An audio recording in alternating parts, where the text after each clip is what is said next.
And whoa, welcome to the Best Friend Weekend podcast. This your man Aldo Nice. This is Raj Smooth. It's Back Raj at Smooth. it again with the white vans. Damn, Roger. You're back at it again, huh? That's right. Hey, man. It's football season, man. Too bad I couldn't watch any football today because I was boycotting. Because you know why? I'm black. Moment of silence, I'm guessing. Right. That's what that was. It was a protest.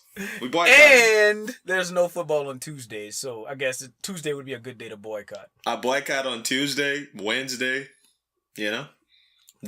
That's Friday. about it. I might watch some high school. Oh, yeah, NFL. I boycott the NFL on Friday and Saturday, too. It's all about college football. Am I supposed to, Raj? Am I supposed to be boycotting the NFL? Or are we supposed to? I'm saying like you're not black. You're black. You're supposed to boycott the NFL too, right? I'm a different kind of black, though. It's not like you Navy. I mean, you're the same kind of black as me. Don't We have both kind of black. caramel black. You know, you're onyx and I'm metallic. I don't know. So, gunmetal. No. I think, like we talked about already, and maybe a few of our podcasts, you're not obligated to do anything. You do what you want to do, you know? Just like boycotting the NFL on Tuesday, Wednesday, and Friday and Saturday, you're not boycotting. You're not boycotting, huh? No. I mean, can I boycott the NFL except for the Saints games? Like, just the Saints. I watch just the Saints. What would be boycotting the NFL? Not watching the games? I mean, I don't know. They, like, literally, I've had people, hollering at me saying, look, we're not going to do a fantasy league this year because I can't support the NFL. Like, there's a lot of people who this week were like, oh, it's tough boycotting the NFL when all your friends want to watch the games. So I guess, I'm not going to keep sounding ignorant about it. I mean, the protest is, Colin Kaepernick. Until he gets signed, people are protesting the NFL and boycotting. I just don't know. I mean, I know where I stand on it. It's NFL football. Like, you wait all year to watch the football, right? Am I tripping? No, absolutely. I'm not boycotting. Good luck to Colin Kaepernick in landing an NFL job. And that's, and I feel the general sentiment of everything that everybody else feels. I feel the same way. I think that he should be on an NFL team. I think that if every NFL team has a starter and a backup, so 2 per team, that'd be 64 quarterbacks in the NFL. He's one of the best 64 quarterbacks in the league, possibly even one of the best 32. Probably even one of the best 32. So that means that he should be somewhere in the NFL, and he's not. And that's too bad, I'm still going to watch the NFL. I'm going to watch the NFL regardless of if Colin Kaepernick has a job or not. I mean, what he's boycotting is important. And we've talked about this at length. The stance he's trying to make is important. I just don't know what... Like, I was looking at some stats today about... the impact of the boycott. And I mean, I heard other people even say this, that no matter what the boycott's impact would do, the NFL's never going to come out and say, oh, these black dollars are the reason why, we have to make a change. We got to get Colin signed somewhere because we're really missing these black dollars. They'll blame it on any and everything else. The Patriots were playing against the Chiefs, and that's a bad first week game. Hurricane Harvey and Irma were happening. So attendance was down and viewership was down because of that. They'll come up with all kind of reasons. They'll never come out and say it's the black dollar. I mean, and I do believe in financial, if you make a financial stand as a group and you actually affect the bottom line and you can be an agent of change. I just don't think it's that. This isn't a consolidated thing. There wasn't a black meeting where all black people just agreed to this. This is a smaller group of black people. And I would argue that probably a lot of them didn't watch football anyway. And if there was a black meeting and we all agreed and I would have my fingers crossed because I'm still gonna watch the NFL. I don't care that much. I care. I do care, but I don't care enough to stop watching the NFL. I'm gonna watch it. Football is made for TV, man, and it's football. It's the best sport. It is. I mean, I guess maybe some of those people watch college football and they're just boycotting the NFL for that reason, and that's a little slick way. To me, there's reasons to boycott college football too, and I don't. I think it's sick that those college athletes make all of that money for the universities and they don't see any of it. I think that's highway robbery. Oh, you get a scholarship. You get to go to class for free. Make that out to highway robbery. This podcast is brought to you by Patans. Granny, you should have called Patans. B-Tom. You should have called late to work again. You should have called Patans. You should have called Patans. My apologies. But I guess we at a place where, we're at a different place in time with these NFL thoughts. Like you said, they've been exploiting college athletes for years, I mean, but then again, me and you both are in our selfish world would probably, I know you agree with me on this, exploit them all you want if we could get another NCAA football game on PS4. Man, you know what? I feel like the real villains here, the real villains in the ending of the PS4 of the video game college sports video games was those, dare I say, bitch ass niggas, snitch ass niggas. I apologize for my language. Ed O'Bannon, Charles O'Bannon, whichever one of them it was. And whoever that quarterback from Nebraska or an NC State. It was from Northwestern. Northwestern. No, I think it might have been Trevor Siemian or something. It wasn't Trevor Siemian. But it was like the dude, his backup or his dude in front of him or something. I forgot who it was. But whoever it was that started the lawsuit, man, it's just a travesty, man. Yeah, it's just why mess it up? Why mess it up for everybody? Oh, so now all of these old college athletes got this class action lawsuit. They get $10 each. Like, come on. $10 per. They get $10 each. $10 each. All for that. So was like this. Okay, like you do a whole bunch of basketball moves. You remember? They get $10 each. Like, you do a whole bunch of basketball moves, and then like you do the crossover, you do the behind the back, you spin, and then you shoot, and it's an air ball, and they say all that for nothing. For nothing, huh? For nothing. I mean, my question would be, if they all getting $10, would this podcast is brought to you by Graham Star 30? Would Tim Manuel get $10? I don't think Tim was in 2 college games. You said, if it's class action, you're probably right. Graham Star, be on the lookout for your $10 check, homie. It should be in the mail like pretty soon. If Ed O'Bannon has his way. So we were talking about football and boycotting the NFL. Another guy who stands out to the people as a man of the people is old Michael Bennett.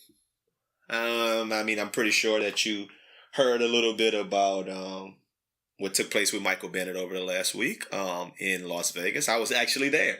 Matter of fact, we were pulling up after the fight, headed to Dre's, and they said, no, they're shooting at the Cromwell.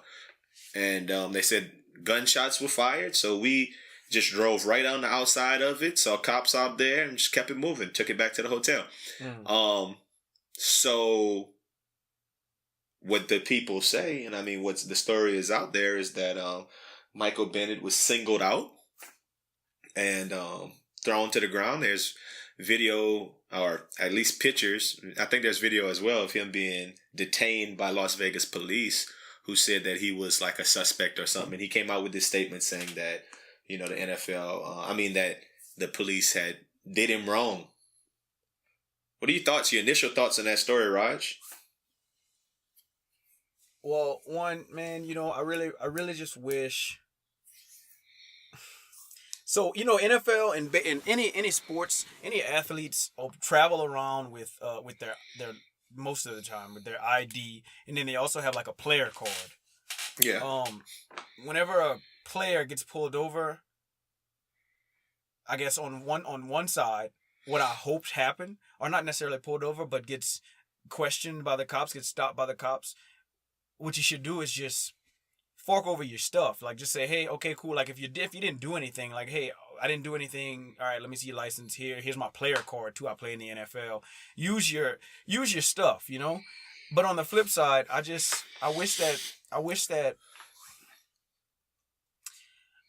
cops would have a little bit more compassion for just people in general, and I understand that they're trying to protect, quote unquote, but I just wish that they would just maybe leave people alone a little bit more. You know what I mean? Like, just stop being such pompous assholes. Like, cops can be assholes. Mm-hmm. Why do cops feel like they have to be an asshole? Be a cool cop. You know, like, why not be a cool cop? I got a couple of cool cop friends, so yeah, you could be a cool cop. It's possible. It's definitely possible. And I mean, yeah, I agree with you.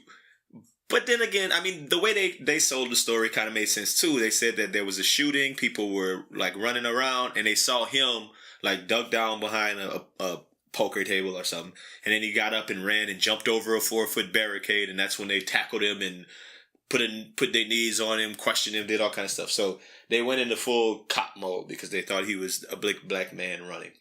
So the truth is probably somewhere in between his version of the story, where like he was kind of like we was chilling, we was running, and what they said. I tend to believe him a little bit more, because it seems like if they said there's somebody shooting, should I run too, right? I mean, we running, right? They shooting, we running, right? Oh, absolutely. I don't even think about it. If they're running, I'm running. If they don't even have to be. I don't even know if they're shooting. This podcast shooting. is brought to you by when they running, because we running too. I'm going. We're gonna break. I mean, and you know, this story kind of hits close because I've told you this before that guys out there. I mean, I used to be a teacher, and when I was teaching in A-Leaf, the teacher right across the hall from me, I would not even say teacher, she was a specialist on our campus, was Miss Bennett, Michael and Martellus Bennett's mom, and so I've met them a few times. They came onto the campus, talked to the kids and whatever. Really cool guys, really down to earth guys who really seem to be about community and things of that nature. So I look at them as really big NFL role model types. And they've obviously been taking stances on some of the same issues that Colin Kaepernick was taking. Michael Bennett was one of the people sitting and kneeling for the anthem. I remember one night a long time ago, I had to be teaching, I had to be early 20s, right? And Martellus Bennett had just gotten the league, and I was at a bar out here in Houston, or a club, and he was in VIP, and I was toe up, so I ran up and was like, "Whoa, I work with your mama," and he was like, "All right, bottles on us." Wow. Like for real. But here's another thing. Here's my thing.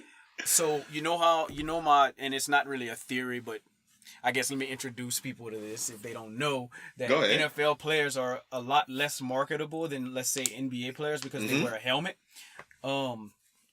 Honestly, I've seen Michael Bennett, I've seen Martellus Bennett, but if I was in a place like Las Vegas for the Mayweather-McGregor fight and I saw Michael Bennett, Roger Green, Raj Smooth, if I saw Michael Bennett, I don't think I would know who that was.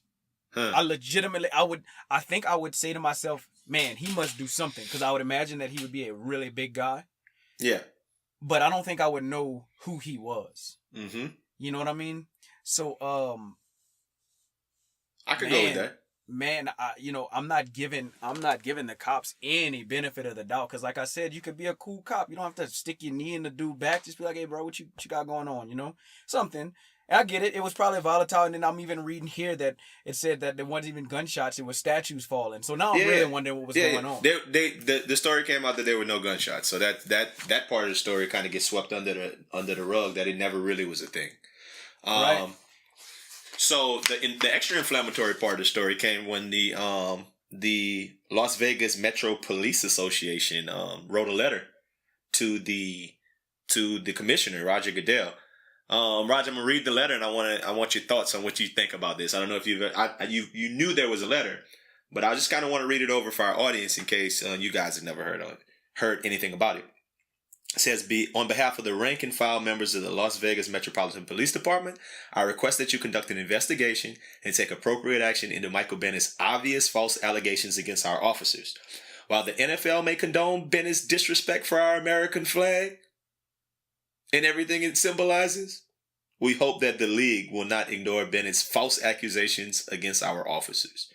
As you know, Michael Bennett posted a Twitter message regarding his interaction with our officers. Bennett wrote, Las Vegas police officers singled me out and pointed their guns at me for doing nothing more than simply being a black man in the wrong place at the wrong time. Bennett's message included additional comments which we believe are false and defamatory. We believe that a fair investigation will establish that our officers responded to one of the most dangerous calls a law enforcement officer can be assigned, an active shooter firing rounds in a crowded casino. As our uniformed officers entered the casino, they observed Bennett hiding behind a slot machine. When officers turned toward Bennett, he bolted out of the casino, leaped over 4-foot barrier wall, and hid from officers as he crouched close to the wall on the sidewalk. I'm sure that your attorney will tell you our officers had reasonable suspicion, which is the constitutional standard, to detain Bennett until they could determine whether he was involved in the shooting. Our officers, who are both minorities, because we got to put that out there, had the legal right and obligation to detain Bennett based upon the nature of the call and Bennett's unusual and suspicious actions. Our officers did not detain Bennett because he was a black man in the wrong place at the wrong time. Bennett's claim that our officers are racist is false and offensive to the men and women of law enforcement. We hope that you take appropriate action against Michael Bennett. I'm available to meet with you and will provide any other information you deem necessary. That's from Detective Steve Gramus, the president of the Las Vegas Metro Police Protective Association. What are your thoughts on that robust letter, Raj? What stands out to you? Because I know what stands out. There's like 3 things that stand out. The only thing that stands out to me is that it didn't have to be written. Like, what are you writing my job for me to be investigated? Like, if my job wants to investigate me, like, as investigative, whatever the word is, investigative as the NFL is, they seem to investigate any little small skimption. They'll investigate me if they want to investigate me. What do I need you, who just arrested me for 10 minutes, to write my job to investigate the situation even more? You investigate it. You know what I'm saying? The boys wrote his job, man. That's wild. We're gonna call your boss, and not even his job. They hit his master up, because that's what it felt like to me. Like, I'm calling you responsible for them. Like, just the beginning of it when he says, while the NFL may condone Bennett's disrespect for our American flag and everything it symbolizes, we hope the league will not ignore Bennett's false accusations against our police officers. Like Roger Goodell, you letting them niggas do whatever they want. You letting them niggas sit down. You letting them niggas carry on, or listen to rap music during the pledge. Do whatever y'all want to do. You tolerate all that. Well, how about you don't tolerate them disrespecting our officers? That phrase in that sentence is so wild to me. Yeah, it's flag humping. He didn't have to bring that up. Like, that's an issue that Roger Goodell has to deal with on his own, and for them to single out Michael Bennett for like, sitting down, for doing whatever he does during the national anthem, that when it has nothing to do with the Las Vegas police, absolutely. That's the true definition of what snitching is. like I get it. But the letter was like, hey, look, I don't want you to think like sending your players to Las Vegas is gonna result in these things. Our officers aren't racist, so like feel comfortable whenever you guys come to Las Vegas. I can see if it was a letter like that. Like, look into it, do whatever you do, your due diligence. But you know what? We got this nigga that came here last week, and we noticed that he be sitting down during y'all little flag ceremony. And that nigga causing a ruckus around here. So I just want you to know he was tripping. He was tripping when he came in last time. And plus, coupled with the fact that he be sitting down for you, man, that man tripping, huh? Let's get together on this. Let's go and meet at the Skull and Crossbones headquarters. That nigga be tripping, huh? We got to get him in his place. And the other thing that obviously jumped out to me, and I love this one, right? This is the age old. Our officers, who are both minorities. All minorities not built the same, and we got a new section we're gonna unveil at the end of this podcast, and I'm gonna get into a little bit more minority talk and how all minorities don't stick together. But you can't just lump us all in there and say, oh, they're minorities too, so obviously they weren't single him out. Man, I believe if they do like an implicit bias study, I've done one of those at work myself, where it's like you'll hit like you got to do it real quick, and it's like you're hitting like 2 buttons on your computer, right? And one of the buttons is if you get like a positive feeling from something or a negative feeling from something. And it'll be like pictures that'll flash in front of you real quick. And it's like Obama. It'll be Obama's face. And it'll be like somebody with a gun pointed at you. And it'll be a little white kid. And it'll just be a whole bunch of stuff. And at the end, it tells you like kind of like what you're more implicitly biased towards. Black people are also biased towards black people. We've talked about this. If they got a little black dude knocking on my door looking kind of sketchy, I'm not opening the door at my crib, dude. Like, I'm not going to open the door for the sketchy white dude either, but I might be a little nervous. Yeah, the fact that he's black isn't going to make me open the door. Oh, he's dirty looking. He's got his pants sagging, and he's got that red bandana hanging out the back of his jeans. But he's black. I'm going to go ahead and answer the door because he's good with me. He's good with me. I'm not biased at all. No, I definitely understand it. I mean, society. But it's even deeper than that, though. It's even deeper than that. I mean, what was the movie? What was the movie, man? Was it Menace to Society where they had that black cop?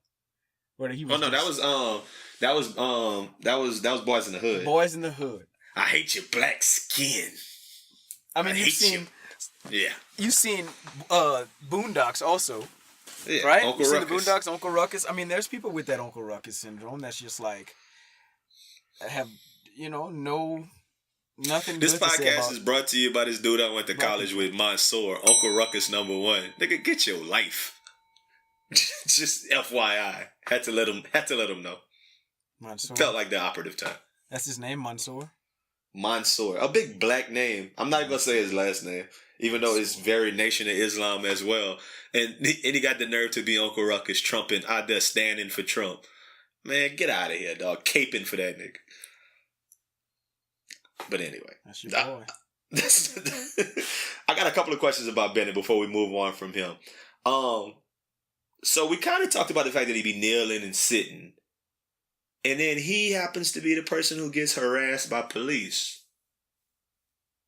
Coincidence or not? I'm usually not a believer in coincidence, but I'm calling coincidence on this one. I think it's coincidental as well, but it's just such a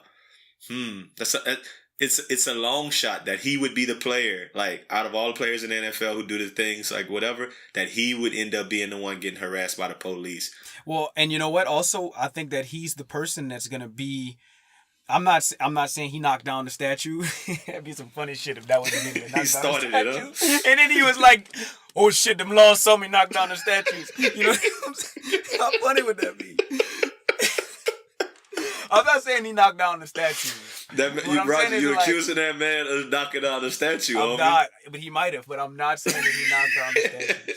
But what I'm saying is if there's a party where there was gonna be some statues got knocked down, then he's gonna be there. That's the party Michael Bennett's gonna be at. That's Michael Bennett's party. Russell Wilson's not at that party. Russell Wilson's at the the bow tie. So hold up, Raj. You think it was some statues of some Confederate soldiers?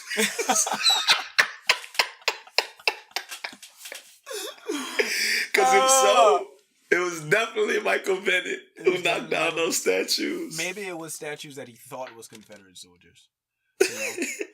So, maybe it was Robert E. Lee, the head coach at the Flamingo at UL basketball.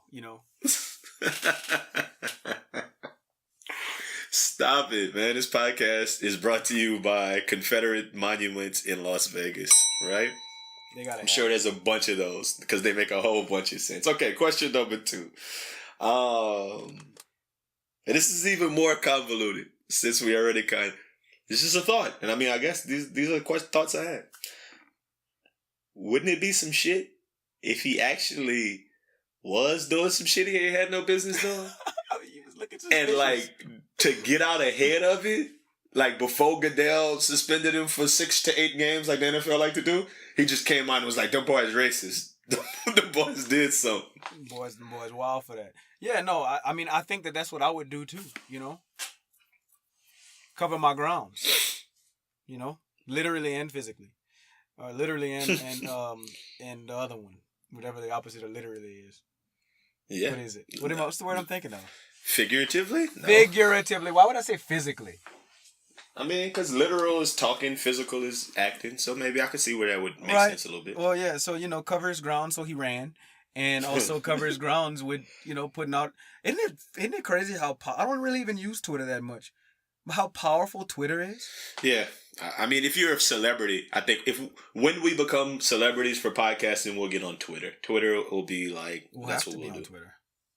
And it's just constant. Like, we are on Twitter right now. We don't ever publicize it because we don't tweet anything. Well, we need to. We don't start tweeting stuff. We need to start tweeting, man. Last thing. I heard Meek Mill say this the other day. And this is the line that's been in my head all week.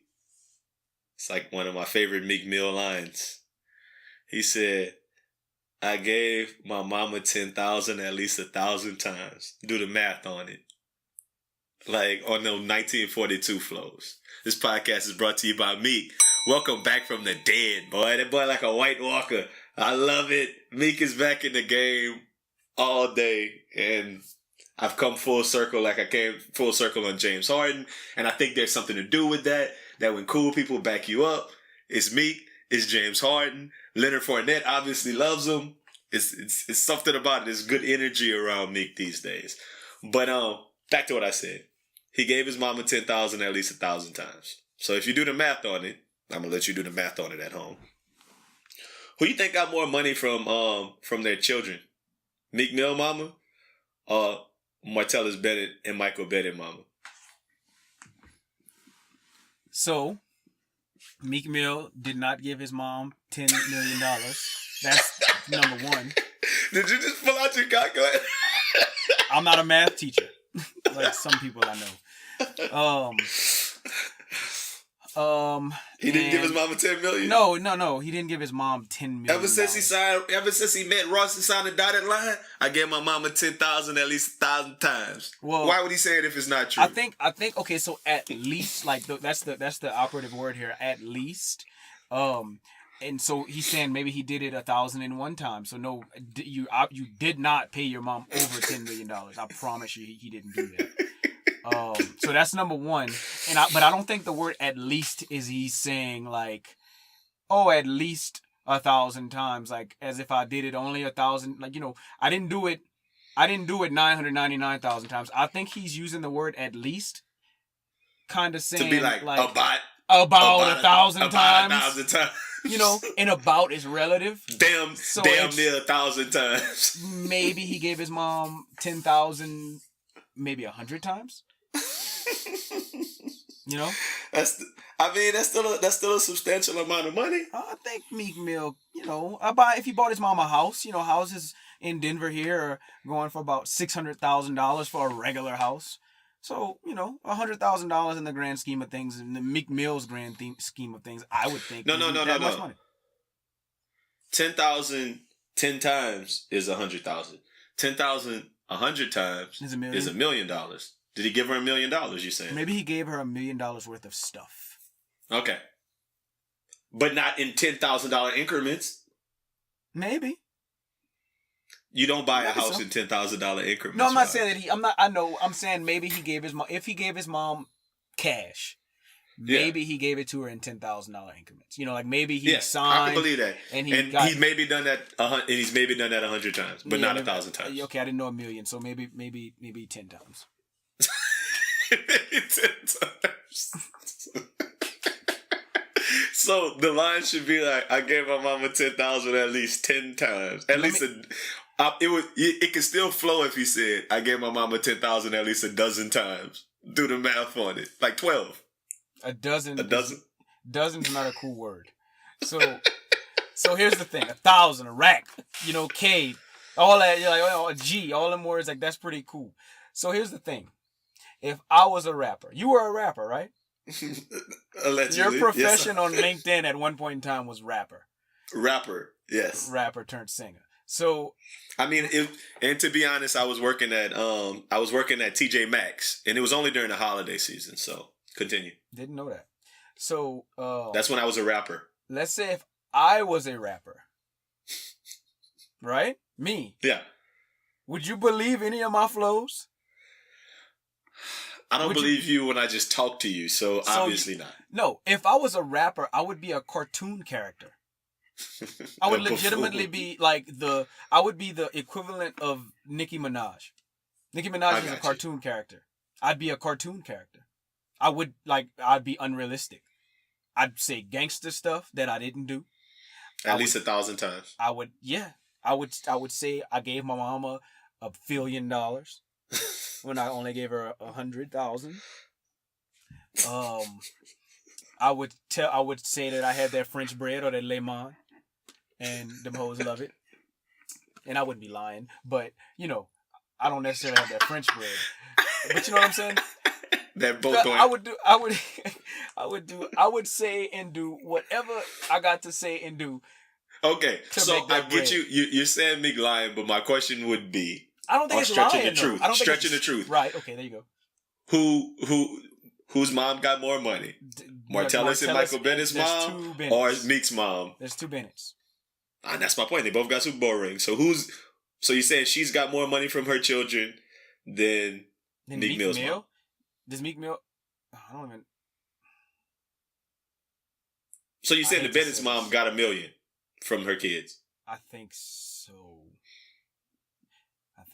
I can. You know what? I don't want to say this, but I'm gonna say it because I'm that person, and I hope Meek Mill never listens to this. But Meek Mill seems like the type of person that don't really have a mama, and Michael Bennett and Martellus Bennett seem like they do have a big, strong black woman mama, that let them do and say whatever they wanted to do. I mean, but I don't look. And look, she looked like she beat him. No, she definitely looked like she beat him. If Mrs. Mill, I'm not saying that you don't. Exist. I think her name is. It makes it even more strange because I was Googling this the other day that Meek Mill's brother is actually Patty Mills. Is that right?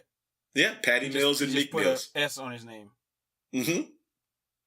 Because it's Australian. Like they do say maths overseas. I'm looking it up actually right now on my phone as we speak. Okay. And Meek Mill does have a mom. Oh. And her name is Oatmeal. His dad's name is Olin Mills, so it all makes sense now. Like that.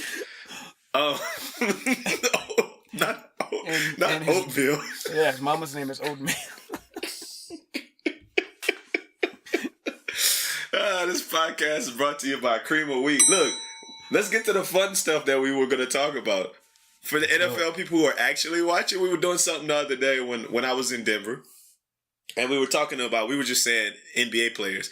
And we were saying what word came to mind when, it started when Roger called LeBron a clown. And we'll come full circle with this one eventually. But we said, man, that might be a cool segment. And in this segment, what we're going to do is word association with NFL players. We picked 10 players from this season. And we're just going to say, hey, what's the word that comes to mind when you hear this NFL player's name? And I want to add this. I know some of the players because we went over it. But this is coming completely off the top of my head. The Domalus. Okay. So, for the sake of argument, I'm going to go in alphabetical order by the first letter of the first name. We're going to start with Cam means Newton. Camins means Newton. Raj, what word do you have for Cam Newton? Man, words are so hard. But, man, blonde beard. I got to go with blonde. Give me an adjective on that one. Blonde beard. Man, that thing is terrible, man. That thing is terrible, bro. You go to blonde beard? Blonde beard is my word for him. Because the last time I saw him, which was this Sunday, I said, what is he do? What is you doing, baby? What is you doing with that? Well, it might actually make a little sense when you hear my word, because my word for Cam Newton is get out worthy. We've talked like about that. this before. If you're going to, if I could hop into somebody's black life, like black body, and just be them, like in the movie Get Out, it'd be Cam Newton out of pretty much anybody in the NFL. So it would be no, like, pause. I wouldn't want to hop in his body, but yeah, Cam Newton would be get out worthy. But if they had anybody that you wouldn't want to hop in their body, didn't you already tell me off the record that it would be Cam Newton? Not no, pause? I didn't say I would not smash Cam Newton. But the thing is, what makes me think about is maybe he got out. Like maybe somebody's in Cam Newton right now, making him have a blonde goatee. Maybe so, but I don't think so. That's possible. He's that wild. He was featured on the cover of our Romp Him segment. So he is the Romp Him. Blonde beards are a walk in the park for him.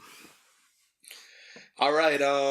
Next on the list, our favorite white running back, Christian McCaffrey. And what do you think about Christian McCaffrey, the rookie running back for that same Panthers team? Christian McCaffrey. First word that comes to, I mean, man, other than white, you know, anomaly. Do tell. He's an anomaly. Yeah, I feel like every single white running back that's ever come about, you know, you got Mike Allstott, who's kind of fullback-ish. You got Peyton Hillis and Zach Zenner, maybe. I don't know, some other guys that have been in the league that are white. They're just kind of either average running backs or power backs. And then you got this white dude that comes back. You know, so you know I like to dupe people, right? You know I like to just trick people. I know you remember, let's say about 10 years ago, there was this video of this little white kid that was just shaking like he was like 8 years old and he was just shaking the whole field. Mm-hmm. You know how many times I told people that was Christian McCaffrey? Probably too many times. Too many times. And in fact, I was telling the truth because that was Christian McCaffrey. So anomaly. White people don't normally move like that. For Christian McCaffrey, I got Reggie. And I don't mean Bush. I mean Reggie. Like he's regular. He's like a regular running back. He's just like everybody else. But since he's white, he gets that anomaly label. He's no better than Dalvin Cook, Leonard Fournette. He's no better than anybody.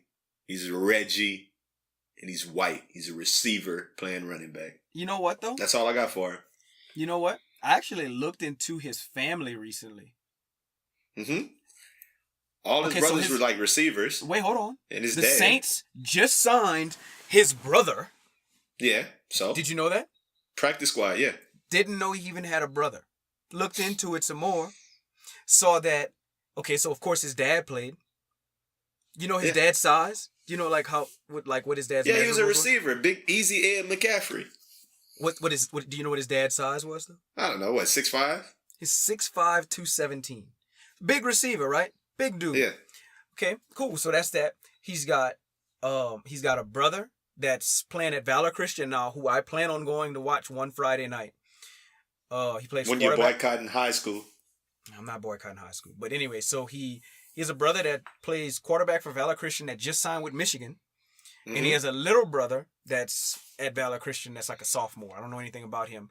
But his uncle was the second leading scorer on the 1991 Duke National Championship basketball team behind Christian Laettner. He's Reggie to me. So let me tell you how I feel about him. So? I say Reggie. You see Reggie? You say Reggie. Regular? I see Reggie Bush. I said Reggie, not Bush. No, that's what you say. I say Reggie Bush. That's the way I say it. Blah, blah. On to the next one. On to the next one. Justin James Watt, one of our favorite players in the Houston area. What do you think about JJ? Can we say this one on 3? No, we're not saying the same thing. I know what you want to say, but I've changed mine. America. That's what I'm going with. We talking about that one, and it's America. America. If there's anybody, if there was a Royal Rumble of people that would be the spokesperson for America, it would be between J.J. Watt and John Cena and Dan Bilzerian. Nah, not Dan Bilzerian. Nah, he do too much. He ain't America. You say John Cena?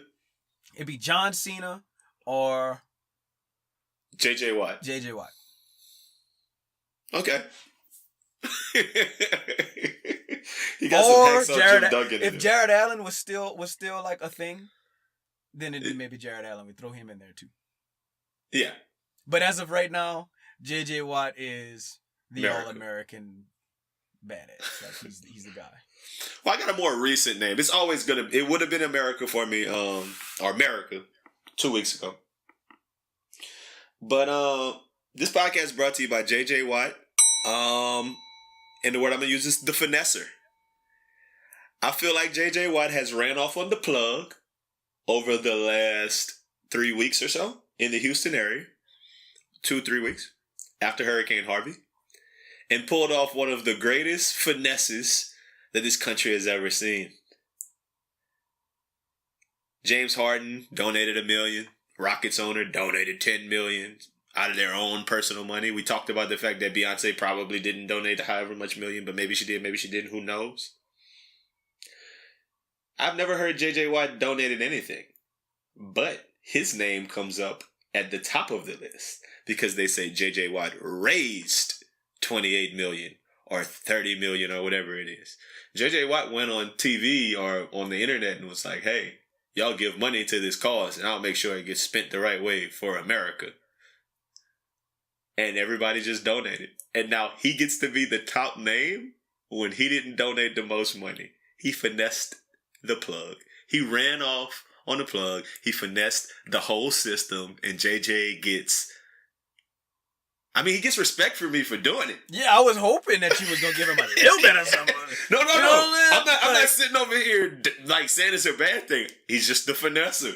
Like he's a pimp. Like, is that what you're saying? Like he pimped. That's real. That's real. Like honestly, let me tell you something. If somebody say, "Hey man, you think you can give me $5?" and it's somebody that really deserves $5, and I could finesse somebody else into giving them that $5. Why I gotta give them 10? Finesse somebody else to give them 20 when you was only gonna give them 5. When they only asked you for 5. I think that man more than did his part. So yeah, I like that finesse as long as it got some kind of positivity to it. I thought it was not. I never said it was a negative thing. I just think he finessed the plug. Just making sure. All right, thank you, J.J. Watt. I appreciate you. Next one, Beast Mode, Marshawn Lynch. What word comes to mind when you hear Marshawn? West Coast. He just deserves to be. I can't. You know. I was watching Marshawn highlights the other day. I can't believe that he played that long in Buffalo. I thought it was only like 2 or 3 years. I mean, even if it was, you can't. Like, did you see the block party he threw whenever he went to Oakland? Yeah. It was just so fitting.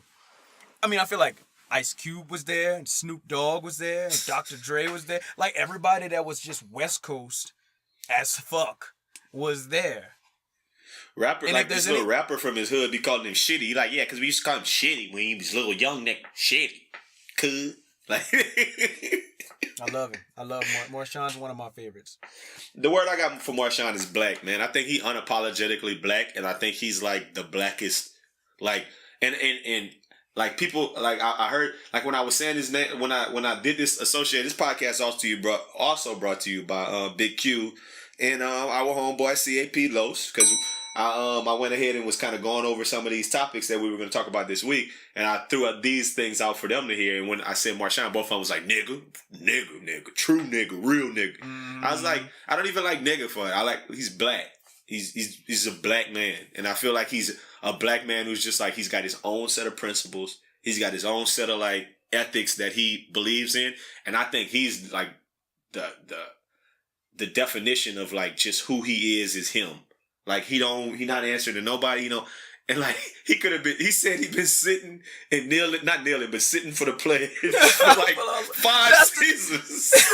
That's the thing, and people are just like, oh, well, that's just more Sean. You know, and that actually kind of goes back to my argument against Colin Kaepernick, because I'm not 100% pro Colin Kaepernick. I got a couple of reservations about it. If Colin Kaepernick was, let me think of if Colin Kaepernick was Russell Wilson, I'm not saying in personality, I'm saying in ability, he'd still be playing right now. There has to be something said for the fact that Colin Kaepernick is also not that great. Like, he's good, but he's not that great.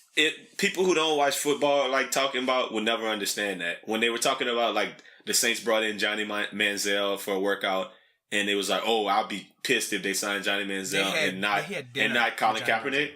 Yeah.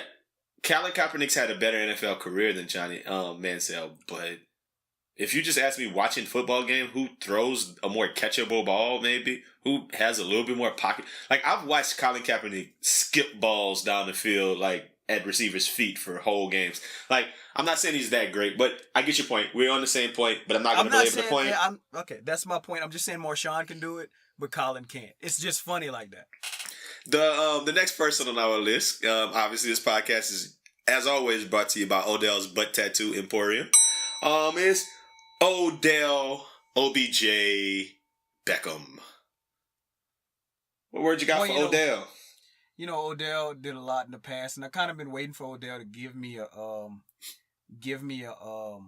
something. I'm just gonna stick to not being funny here, and I'm just gonna say popular. I think Odell right now is the face of the NFL, and I think that he can be an even bigger face of the NFL if he wants to be. And I like how succinct it is. I like that. My word for Odell was knowledge. Because I just think that, like, Lo says this all the time. He, like, always says that a New Orleans dude will come and he'll bounce his ass in your face on some bounce music, and then he'll shoot you after the club. Like, it's just a different breed of human being from New Orleans. And I think he kind of personifies that whole, like, it's just, people look at it from the outside looking in like, oh, that boy be dancing a lot. He be doing X, Y, Z. And they'll try to throw out terms about his sexuality. I just think he's a New Orleans dude. And I really just think that about Odell. He's New Orleans to me. I just think he has, like, everything going for him. I think he's a nice looking guy. Mm-hmm. He plays a skill position in a big city. Get out worthy. Lay mine. And he's get out worthy. And he has something marketable about him, which is his hair. Yeah. You know? Like, his hair is, even if you didn't know who Odell Beckham was, you would know who he was just because of his hair. Yeah, I was having that talk with Jay earlier. He basically said one of the Saints linebackers, Anzalone, he was like, oh, everybody get that long hair and they feel like they Clay Matthews. And I was like, why don't we celebrate black people with like crazy hair? He was like, we do. Odell Beckham. So yeah, this is very much the case. Next one, we only got 4 more. Let's see. Alphabetically, what would be next alphabetically? Oh, it'd be Russell Wilson. Russell Wilson. What word comes to mind when you hear Russell Wilson? Stand-up guy. I think Russell Wilson's a very stand-up guy. Okay. I think I've seen some instances where, you know, let's take Sierra for instance. Not to go too far, but she probably was tired of dealing with that bullshit, bro. I'm pretty sure Future is full of that bullshit. I know how niggas do. You know how niggas do, because I do it, you know. I'm not saying you do it, but I do it, you know, sometimes. And I don't think Russell Wilson is with that bullshit. I think that man is a square guy. Square. Let's okay, so my word was quadrilateral. It was quadrilateral. Because he's a square, no doubt. But he could be other shapes. Like, he could kind of, sometimes he could be a rectangle. Sometimes he could be a rhombus. Like, he can move the needle a little bit where he's not super square, but he always comes back. Sides. He's always 4 sides. It's always 4 sides. I like that. I like that. Way better than square. I mean, of course, my mathematical shape, geometrical vocabulary is not going to be as robust. As robust as yours. As robust as yours. But All right, so Russell Wilson is the quadrilateral. We got 3 more. This one you guys might not know a lot about. Seth the Valve, and just to a little backstory, he was the first white player to kneel for the anthem this year, and the reason he said that he knelt for the anthem was because he's married, I think, to a African American chick, and he has babies with her if not married. And he's like, I'm going to have to be raising kids who don't look like me, who are black, who will be facing some of these issues. So I feel like I need to be a part of the solution. So what's your word for Seth the Valve? Foil paper.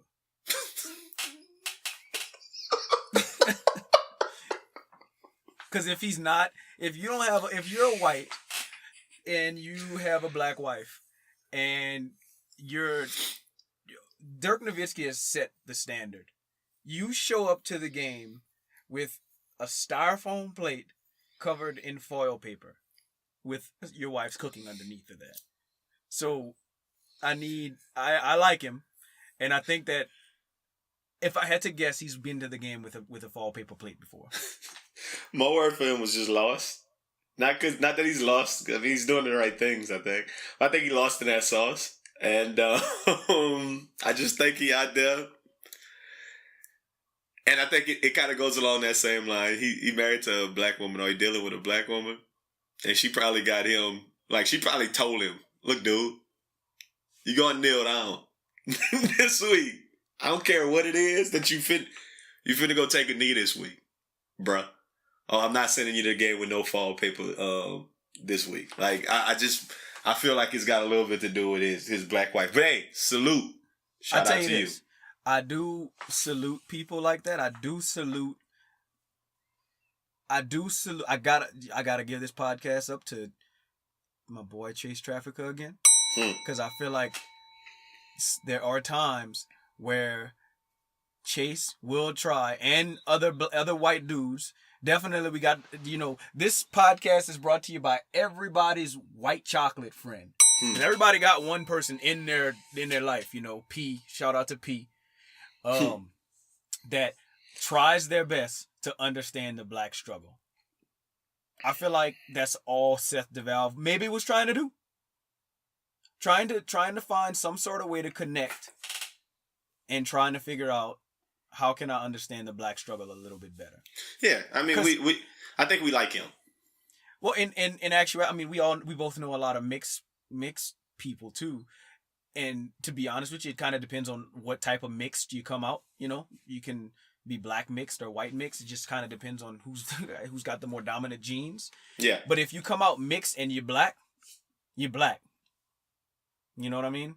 In Louisiana, though, if you come out mixed and you're white, and that person that is in the position to judge you finds out that you're mixed, you're black. You're definitely black. Most places you're black if you're mixed. But there are instances whenever you're white. I've seen mixed people that are white, like that. They look white. This podcast is brought to you by Jacob Jambone. No. 2 more players. Next, we got Von Miller, the Denver representative. Fun. Fun? Everything that Von Miller does looks like the funnest thing in the world. I feel like he's the funnest person in the world. Number 1 funnest person in the world. And I think it's funny that we never talked about a lot of these, and we got kind of the same ones. Mine was nice, as in he would be in team nice. He would run with us. Von Miller would be our best friend. Von Miller would, out of all of these people, we would hang out with Von Miller undoubtedly before any. He reminds me of a big Tim, like swag and all, like Von Miller. Yeah. Okay. Does Von Miller actually wear glasses, or are those fake? Man, he has to wear glasses. He's been having those things on since Texas A&M.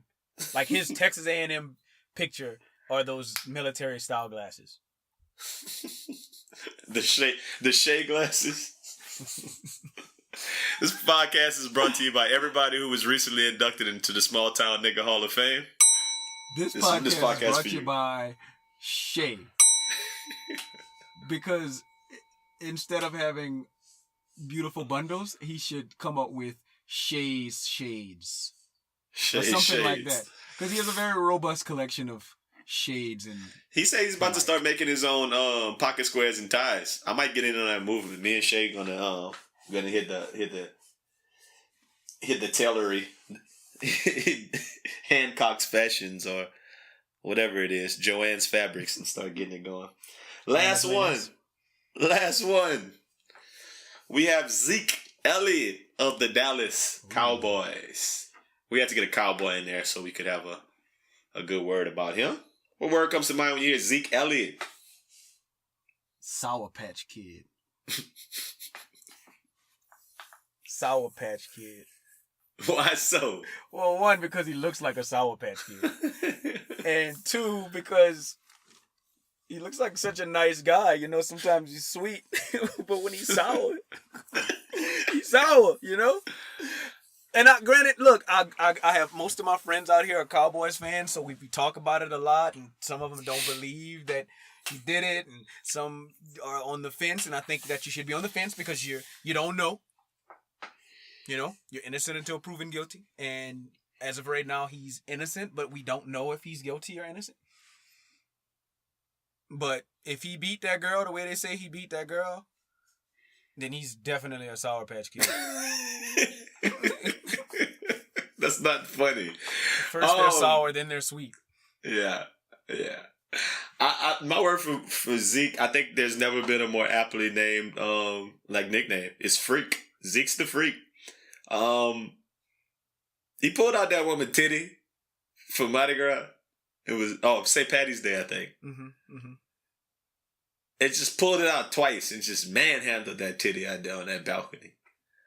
Then he was like, right when he got drafted, wasn't he like in bed with some chick and she like Snapchatted? No. Put him on Tinder or something. No, Julian Edelman was on Tinder. They took a picture of him knocked out in bed though. Like, I just slept with Zeke Elliott. Think Zeke's the Freak, man. He's out there just doing whatever he wants.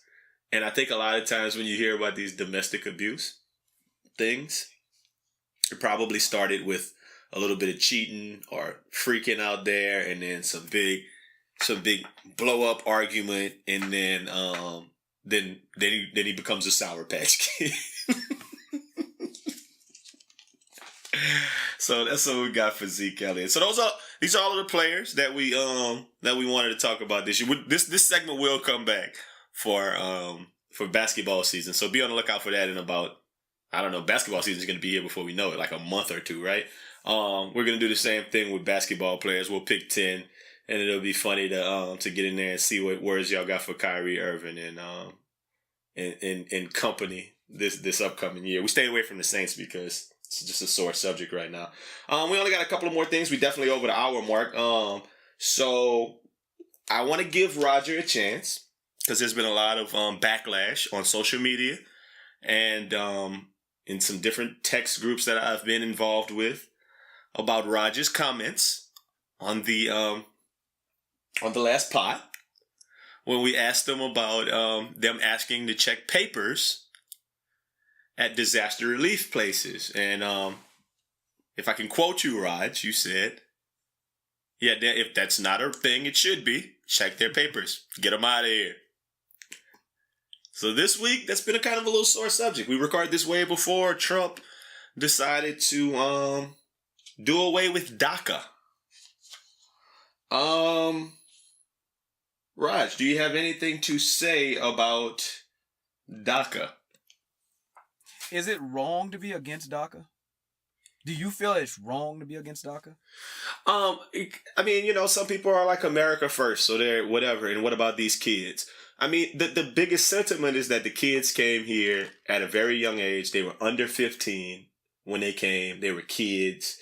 And like they didn't have a choice but to be here. And, they grew up here. So now we're going to kick them out when their parents brought them here. It's kind of like, they have to have a DACA card. They have to do a whole bunch of things. So if we're really making it like hard for them to become citizens, but also really kind of keeping a close eye on them and doing everything we're supposed to do, it's kind of, I don't know, it's just kind of insensitive. to kick them out. I think it's insensitive. I mean, I think it's just insensitive to kick anybody out of America when America's the best place. I don't want to live anywhere else but America. But I mean, I don't know if you feel the same way about that. No, I do. I do feel the same way. I do want to live in America, but I also, and I'm not picking a stance on it just yet, but I want to ask this question: can everybody live in America? Everybody can't live in America. But everybody wants. I mean, well, I'm not gonna say everybody, but I would venture to say majority of the world would love to live in America. They like to live in America. But everybody can't live in America.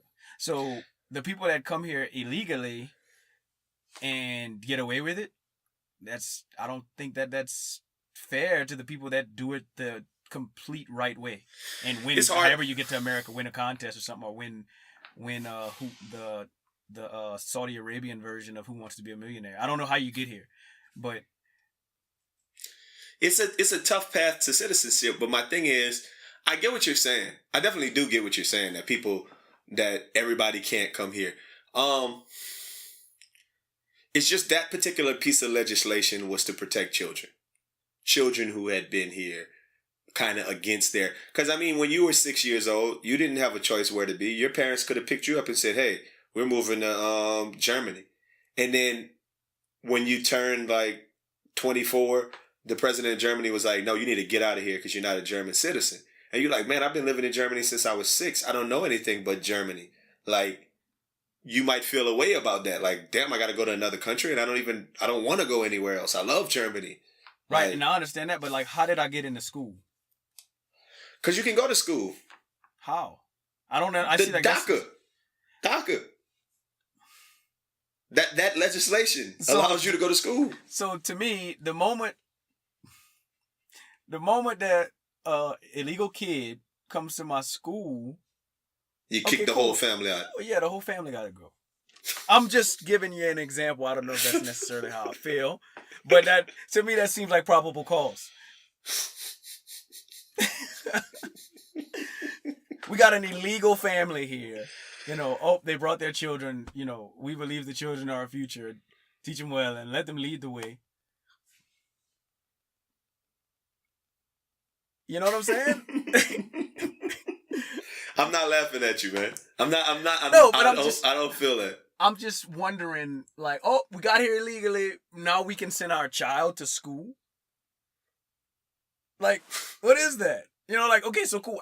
I'm not saying that I agree or disagree with. I'm not speaking on. You definitely sound like you disagree. Nope. I'm not speaking on if I agree or disagree on it. I am withholding that information. But I want to speak facts. So there is a difference between legal and illegal. So a family comes here illegally with an I in front of legal.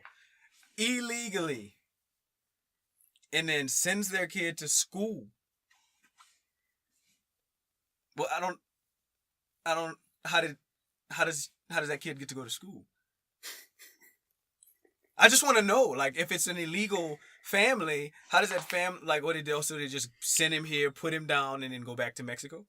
Is that like is that how they, like, the blind eye? No, they might be some workers, undocumented workers. I don't know, Roger. Listen, you're asking a lot of questions that I guess someone who feels as though these kids shouldn't be here would ask.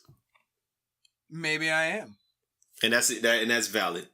But I'm not saying that I feel that they should be, but I'm just wondering if someone is caught here illegally, is there a process to deal with them legally? Yeah, it's called deportation. Okay, so then if that process, how does that, like, is there even a such thing? Like, whenever you're here, is there such thing as deportation? Yes. What do you mean? Well, because, I mean, if I send my kid to school and he doesn't have a birth certificate or a social security card or nothing, but he has DACA, then what does that say for the parents? You don't have DACA. It's not like you got a freaking DACA. Well, I mean, you do have a DACA card. But my thing is, I would assume that there's some kind of you might still have a birth certificate from another country, man. That everybody who wasn't born in America, you can be a naturalized citizen. So there's reasons to that. And I mean, I'm just kind of thinking I'm sitting here trying to think on the fly from an educator perspective. Like, would you a know student if he who was comes illegal? into a student who comes into a classroom? I wouldn't know that they're illegal or not. That's not something I would know. I wouldn't have a clue about that. Because that's not anything that I'd ever have to look at. That student has a student ID number. That student doesn't have a social security number that I have to look at. That student has a name and whatever else. You as a teacher. Yeah, I know. You as an administrator, if you were an administrator, you would have to. Yeah, I don't know if an administrator is really checking for that either. Yeah, no, I don't know. I don't know if they're checking for that either. Yeah, I guess maybe it's all filing cabinet stuff, huh? Yeah, honestly, I really don't know if when you come to register your kid for school, it's probably the attendance clerk who's like an older lady who's just like sitting in there punching papers. So maybe she knows, maybe she doesn't. But like I said, I still don't think kids necessarily get turned away from school, though. I think if you're school age, you get to go to school. I'm pretty sure that schools aren't turning away kids who are living in the area and have an address. I know you got to have an address.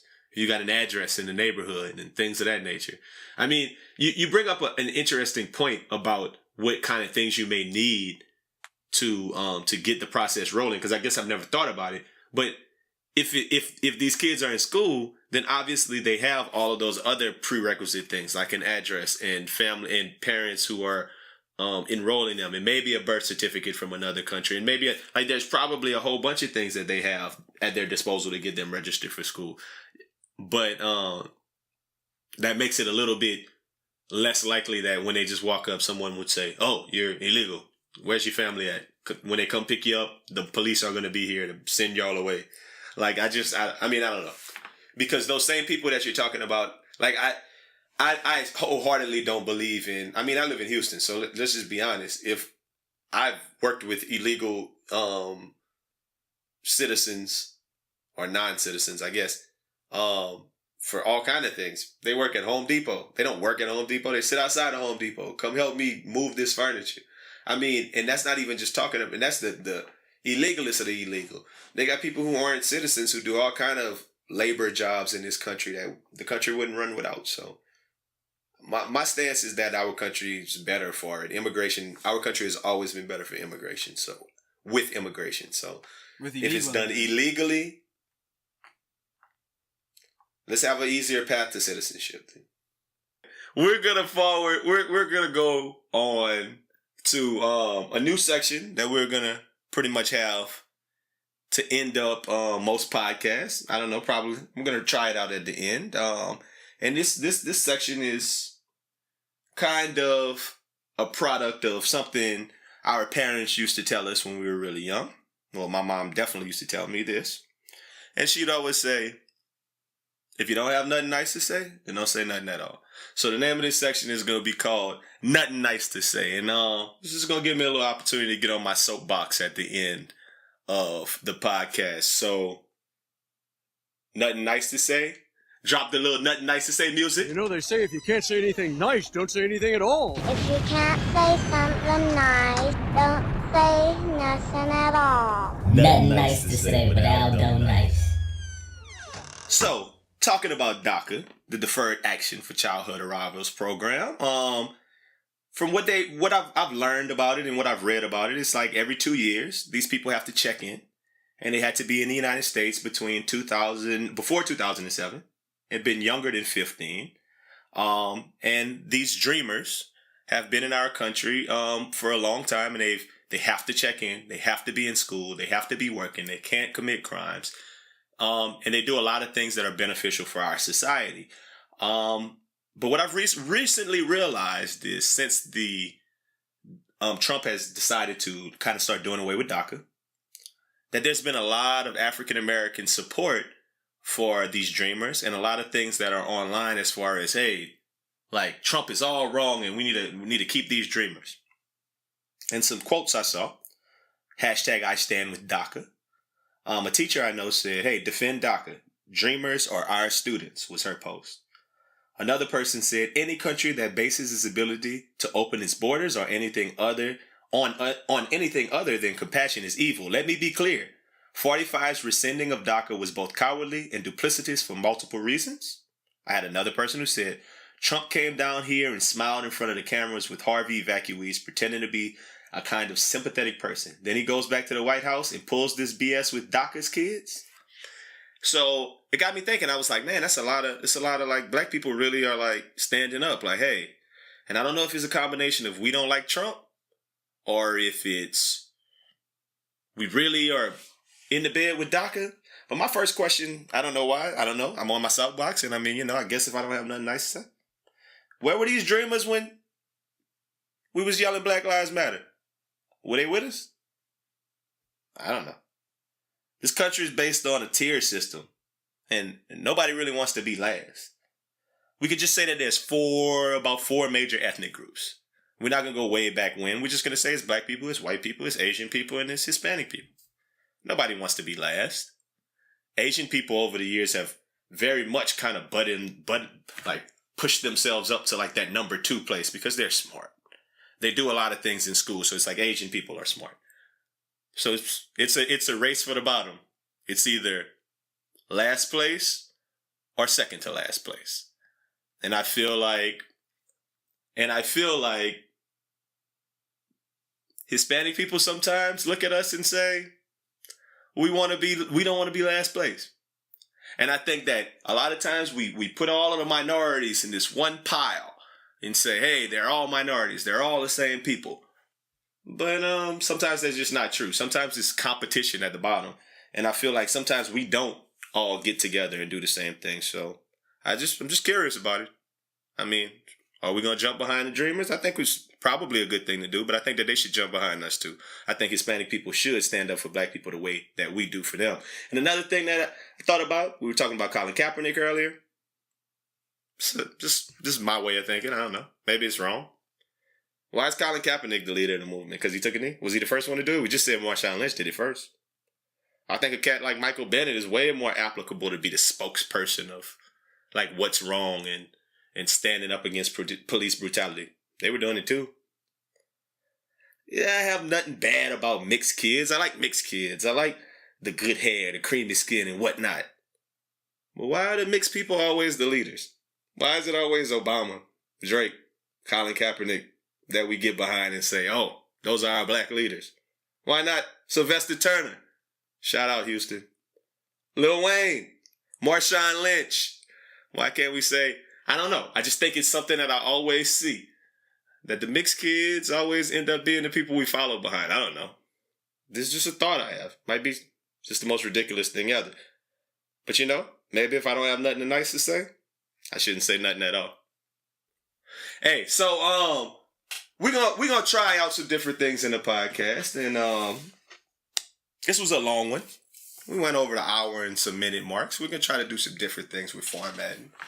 But Raj, we still thinking about potentially binge watching this this television show, or is that even a possibility?